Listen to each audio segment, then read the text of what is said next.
नमस्कार दोस्तों, एक बार फिर से लौटा हूं एक नई नवेली रिलीज हुई फिल्म स्टोलन को लेकर। इस फिल्म में दो भाइयों को बच्चा चोर समझ लिया जाता है। आप सोच भी नहीं सकते क्या हालत होती है जब किसी बेगुनाह को भीड़ घेर लेती है, वो भी बच्चा चोर समझकर। कहते हैं भीड़ का चेहरा नहीं होता।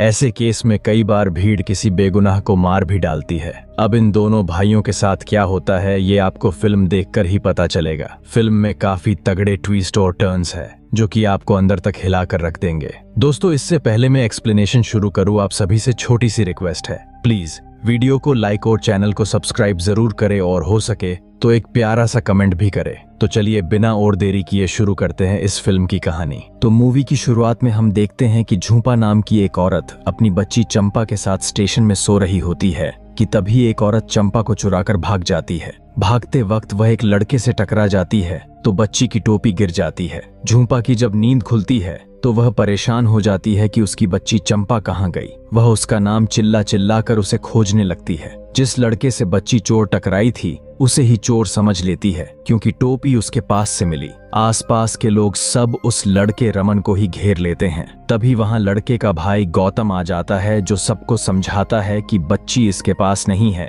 इसे बस टोपी मिली है। आज इन दोनों की माँ की शादी थी तो रमन बाहर से आया था और गौतम उसे पिक करने आया था।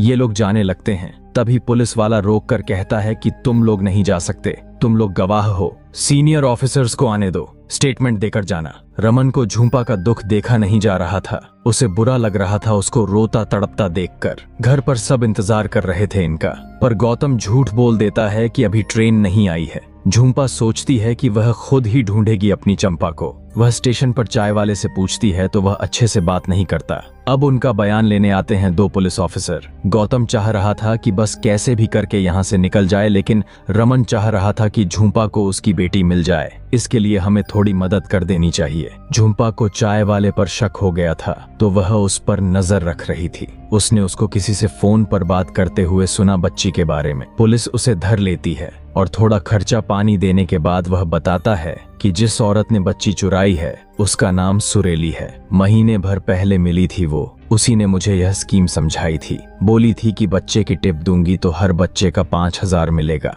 वह एक खंडहर पड़ी कोठी में रहती है। पुलिस अपने काम में ढीली पड़ रही थी, तुरंत एक्शन नहीं ले रही थी। सब कुछ पता होने के बाद भी अब रमन उनको सुनाने लगता है। थोड़ी बहस हो जाती है। पुलिस वाला कहता है कि अब तुम लोग नहीं जाओगे, तुम लोग भी चलोगे हमारे साथ बच्ची ढूंढने। गौतम को रमन पर गुस्सा आता है कि जब हम लोग किनारे हो रहे थे तो बीच में बोलने की क्या जरूरत थी। पुलिस वाला कहता है कि तुम गाड़ी से चलो और झूंपा को भी अपने साथ बैठा लो, हम बाइक से आते हैं पीछे पीछे। पुलिस वाले ने आधार कार्ड रख लिया था रमन का तो वह भाग भी नहीं सकते थे। रमन झूंपा से बातचीत करता है तो पता चलता है कि वह मनाली जा रही थी। मजदूरी का काम करती है वह, तो जहां काम मिलता है वहीं चली जाती है। रास्ते में कुछ ऑफिसर्स उनको रोक लेते हैं और कहते हैं कि यही हैं बच्चा चोरी करने वाले। तभी वहां दोनों ऑफिसर्स आ जाते हैं तो यह वाले ऑफिसर्स कहते हैं कि इन लोगों की वीडियो आई है व्हाट्सएप ग्रुप में, यही है बच्चा चोर। पुलिस वाले समझा बुझाकर स्थिति संभालते हैं और यहाँ ये लोग मार खाने से बच जाते हैं। फिर वह सब कोठी पहुंच जाते हैं तो वहां बच्चा चोर औरत मौजूद थी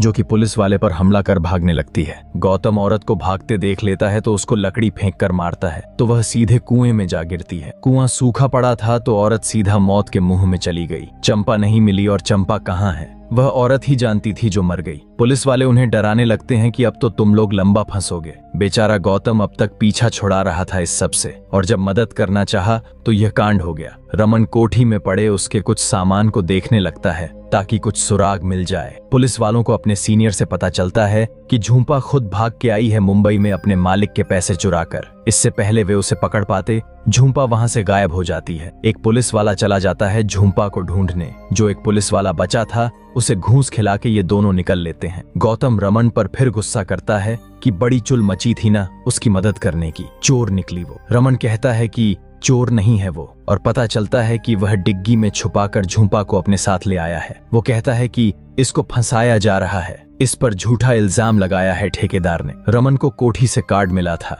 जिसमें अच्छे लाल नाम के आदमी का नाम था तो उसे लग रहा था कि शायद बच्ची उसी के पास हो। वह कार्ड नशा मुक्ति केंद्र का था। गौतम गुस्साने लगता है कि क्यों परेशानी को अपने सर पर ले रहे हो। यह सुनकर झुम्पा खुद ही निकल पड़ती है चंपा को ढूंढने। रमन भी गौतम की नहीं सुनता और झुम्पा के साथ चल देता है उसकी मदद करने। रमन ने अपनी बीवी खोई थी कैंसर के चलते, तो उसे पता था कि किसी को खोने का दुख क्या होता है। गौतम हमेशा प्रैक्टिकली सोचता था, इसलिए उसे बस पीछा छुड़ाना था इस झमेले से। गौतम थोड़ी देर बाद पिघल ही जाता है और मान जाता है मदद करने के लिए अपने भाई की वजह से। वो लोग चाय सुट्टा पीने के लिए एक जगह रुकते हैं। बच्चा चोर के नाम से इनकी वीडियो वायरल हो चुकी थी, तो वहां खड़े लोग इनको पकड़ने लगते हैं बच्चा चोर समझ के। ये लोग फटाफट वहां से भागते हैं, पर गुस्साई भीड़ इनके पीछे पड़ जाती है इन्हें जान से मारने के लिए। भागम दौड़ में झुम्पा का बैग खुल गया तो रमन को दिखे खूब सारे पैसे। उसे बच्चे का फोटो भी दिखा। भीड़ उनका पीछा नहीं छोड़ रही थी। वो लोग रुके तो समझो गए काम से। तभी झुम्पा के पास एक कॉल आता है जो कि कहता है कि तुम मैडम का बच्चा चुरा कर ले गई हो, मतलब चंपा उसकी नहीं थी।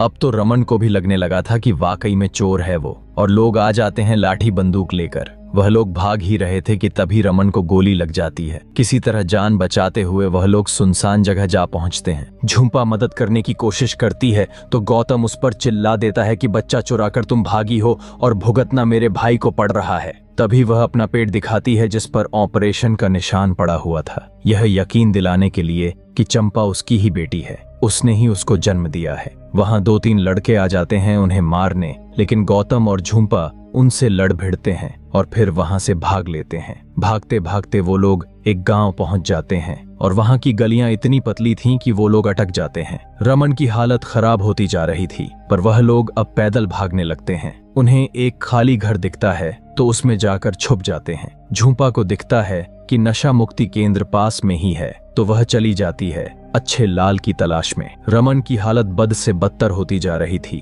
तो गौतम बाहर निकलता है मदद लाने के लिए। लोग अब भी उनको ढूंढ रहे थे तो भीड़ गौतम को पकड़ लेती है। पूरी भीड़ एक साथ टूट पड़ती है उस पर और उसकी एक भी ना सुनते हुए उसे बस मारे जा रही होती है। तभी वहां पुलिस वाले आ जाते हैं, लेकिन तब भी वो लोग उसे मारने में लगे हुए थे। किसी तरह वे उसकी जान बचाते हैं, वरना भीड़ तो आज उसे मार ही डालती। पानी की तलाश में रमन बाहर आता है तो कुछ लड़के उसे देख लेते हैं। गौतम पुलिस वालों के साथ आता है रमन को देखने, पर वह वहां नहीं था। तभी पुलिस वालों को खबर मिलती है एक लाश मिलने की। झुम्पा कुल्हाड़ी लेकर केंद्र पहुंच गई थी, पर वहां अच्छे लाल नहीं था। उन लड़कों ने रमन को बहुत बुरी तरह पीट दिया था, पर उसकी सांसें अभी भी चल रही थीं, तो एम्बुलेंस बुलाकर गौतम और रमन को अस्पताल भेज दिया जाता है। तभी गौतम की नजर पड़ती है एम्बुलेंस ड्राइवर की जैकेट पर, जिस पर अच्छे लाल नाम लिखा हुआ था। उधर नशा मुक्ति केंद्र चलाने वाली महिला झुम्पा को एक फोटो दिखाती है जिसमें अच्छे लाल और सुरेली दोनों थे। वह बताती है कि यहीं मिले थे दोनों और अच्छे लाल ने ही नौकरी दिलवाई थी सुरेली को अस्पताल में।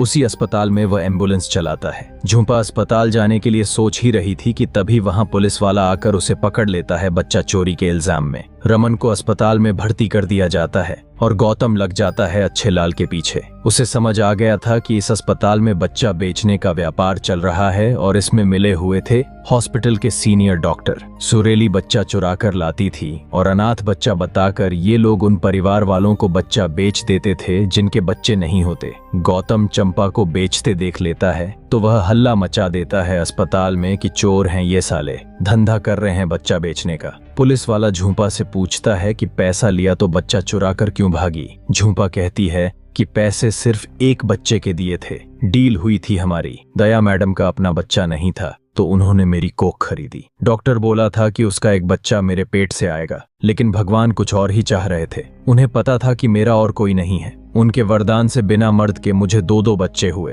पहला बच्चा उनको दे दिया और दूसरा, जो कि मेरी चंपा है, मैं ले आई उसे। मैं उन्हें चंपा क्यों दूं? वह तो मेरी बेटी हुई ना। पुलिस वाला नेक दिल इंसान था, तो उसकी भावनाओं को समझते हुए उसे अस्पताल ले जाता है। अस्पताल में गौतम ने रोक रखा था सबको, तो चंपा आखिरकार झुम्पा को मिल ही जाती है। डॉक्टर अच्छे लाल और बाकी सब जो इस व्यापार में शामिल थे, सबको धर लिया जाता है। गौतम, जो शुरू से दूर भाग रहा था, उसी ने झुम्पा को उसकी बेटी से मिलाया। वो बहुत खुश था ऐसा करके। हम देखते हैं कि रमन अब स्टेबल है, उसको सांसें चल रही हैं। उसका भाई गौतम उसके बगल में बैठा है उसका ख्याल रखने के लिए। और फिर इसी कहानी के साथ यह मूवी यहीं पर खत्म हो जाती है। बच्चा चोरी वाली घटनाएं बहुत सामने आई थी जब कोरोना के समय लॉकडाउन लगा था। मेरे गांव में भी ऐसा हादसा हुआ था जब गांव के कुछ गंवार लोगों ने एक पागल औरत को पीट पीट कर लगभग मार ही डाला था। क्योंकि उनको लगा कि उसने बच्चा चुराया है, लेकिन किसी लड़के ने वीडियो बनाकर सोशल मीडिया पर डाल दिया। वीडियो घूमते फिरते पुलिस के पास पहुंचा तो कार्यवाही हुई और वीडियो में जितने भी लोग शामिल थे, जिनके चेहरे नजर आए, पुलिस ने सबको धर दबोचा। बात 2020 की है, लेकिन ये लोग अभी भी उस केस में पेशी लगाते गुम रहे हैं। तो निष्कर्ष यही है दोस्तों, समझदार बनिए, भीड़ का हिस्सा मत बनिए और व्हाट्सएप यूनिवर्सिटी और इसको चलाने वाले लोगों से भी दूर रहिए। तो दोस्तों, ये थी स्टोलन फिल्म की कहानी। मैं उम्मीद करता हूँ आपको मेरा एक्सप्लेनेशन पसंद आया होगा। अगर आपको ऐसे ही और भी वीडियोस पसंद है और सबसे पहले देखना है तो अभी चैनल को सब्सक्राइब करें और वीडियो को लाइक करें। मैं मिलता हूँ आपसे ऐसे ही किसी और वीडियो में, तब